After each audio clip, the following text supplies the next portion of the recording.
और इसका स्वामी ग्रह है शुक्र। वृषभ राशि का स्थान जो होता है वो मुख पर होता है।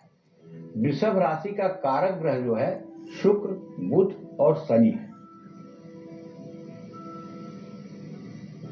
वैसे अगर देखा जाए तो 6 मुखी रुद्राक्षी माला आपके लिए शुभ होती है। आपको आर्थिक वृद्धि, अच्छी नौकरी और कारोबार में बढ़ोतरी के लिए शक्ति की उपासना करनी चाहिए। उसमें दुर्गा, काली, त्रिपुर सुंदरी, बगलामुखी, किसी की भी उपासना आप कर सकते हैं। माँ पार्वती की पूजा कर सकते हैं, इससे भी आपको लाभ मिलेगा। जगत जनक नंदिनी सीता की पूजा कर सकते हैं। किशोरी जी, राधा जी की पूजा आप कर सकते हैं। तो शनिदेव के मंदिर में शनिवार को ऐसे लोगों को नमन भी करना चाहिए। मंगलवार को सुंदरकांड का पाठ भी करना आपके लिए लाभदायक होगा। वृषभ राशि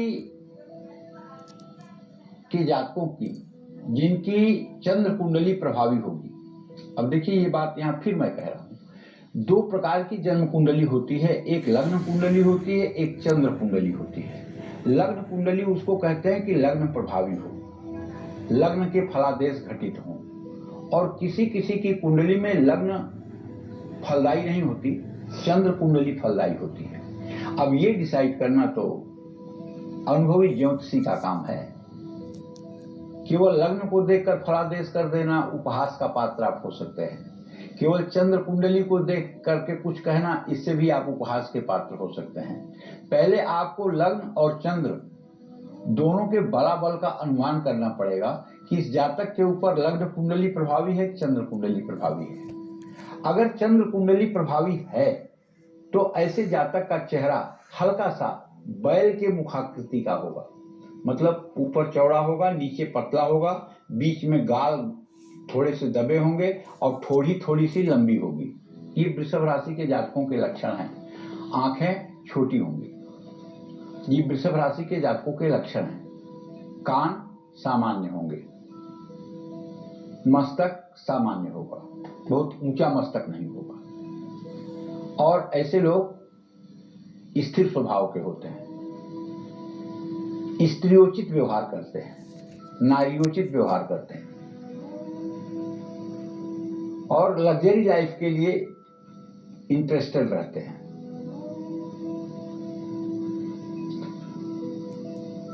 इनके कम ही संतान पैदा होते हैं, बहुसंख्यक संतान के पिता या माता नहीं बन पाते।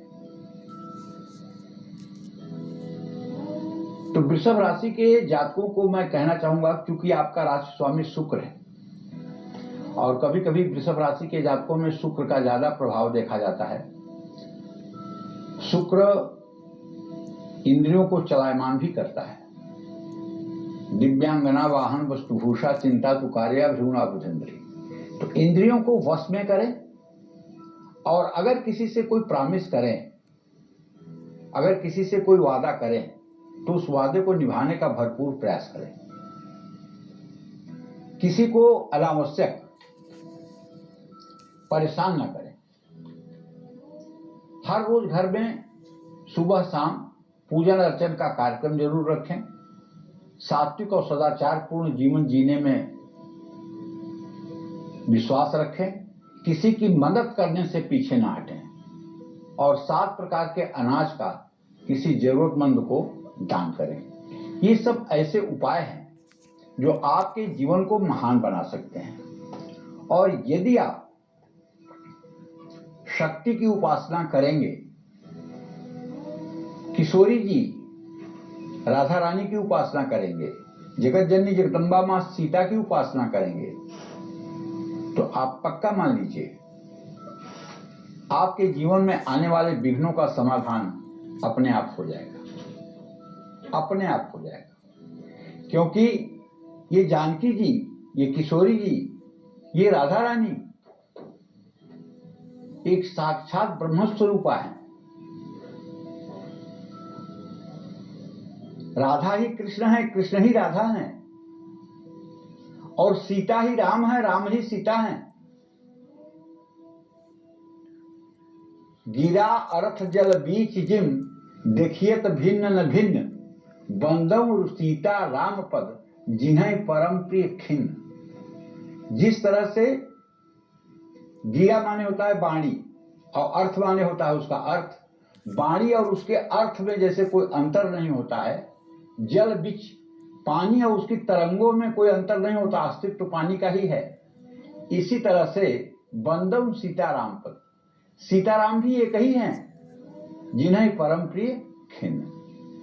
तो कहने का आशय यह है, जो वृषभ राशि के जातक जगत जननी जगदम्बा माँ सीता, माँ दुर्गा, माँ पार्वती,